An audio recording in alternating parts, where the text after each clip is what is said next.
Lietuviams, kadangi lietuviai galvoja, kad čia, ai, Kipras, čia nusikalstamumas, ten vagystės kažkas, nesąmonės, pasakysiu aš jums. Va dabar, va, aplankiau, va, žiūrėkit.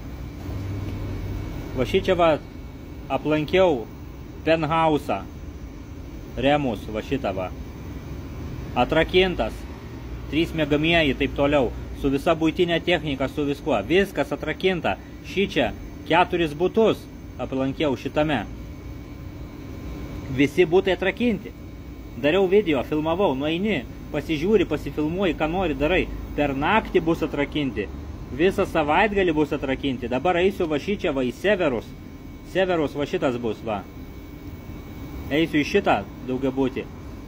Ir žmonės ten gyvena, kaimynai gyvena, vaikšto, pirmyn atgal, judesys vyksta, ta prasme. Ir viskas atrakinta. Su visa buitinė technika. Tai jūs galvojat, kad jeigu būtų kažkoks nusikalstamumas, taip vyktų? Ką aš pastebėjau, taip pat esu gyvenęs Tenerifėje, ar ne? Tenais dabar narkotikai taip stipriai užvaldė, ne? Kad nusikalstamumas labai didelis tapo. Ką tai reiškia? Kad gatvėse, vakarais, pamatysite, kas 50 metrų stovi po dilerį. Stovi po juodaodį su ten kokiais tai laikrodžiais ant rankos ar kažkuo, atseit jisai pardavinėja kažką. Bet jisai iš tikrųjų pardavinėja narkotikus. Jie narkotikus kur nors tikrų mūsikišė arba pakasė po žemę vazonę kokiam ir žmogų pakalbina, jisai pasiūlo, žmogus sako noriu, viskas jis nueina iškasa ir jam parduoda.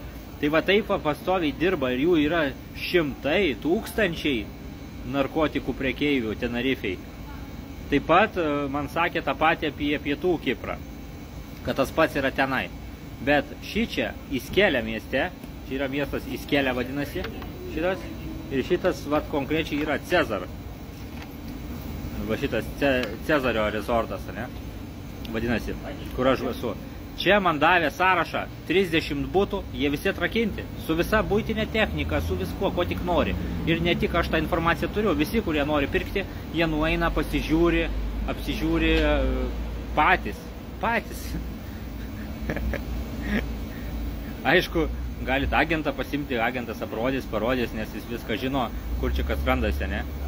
Bet apie nusikalstamumą yra taip, kad čia nėra to nusikalstamumo. Čia policija net nevažinėja, aš net nesu matęs, kad čia būtų sirenos kokios, kaip Tenerifėj vastoviai, tai greitoji girdisi, tai policija, tai greitoji, tai policija, arba kažkokiam kitam mieste. Čia nėra tokių dalykų, tiesiog nėra. Ramus žmonės, tiesiog. Tai va toks vat video apie saugumą ir lietuviai. Supraskit, kad čia yra daug saugiau net negu Lietuvoj. Lietuvoj dabar palik atrakintą butą. Jūs turbūt bijotumėt mėnesių laiko atrakintą butą su visa technika palikti. Ir čia grėsmė yra reali, nes gali ateiti kažkas, tipo sumaišiau duris, ar ne, bandyti. Ir ateina, o, nieko nėra namie, nešam. Tai taip Lietuvoj galbūt ir vyktų, arba kažkokio kitoj šaly, bet šičia tai ne. Jokių būdų.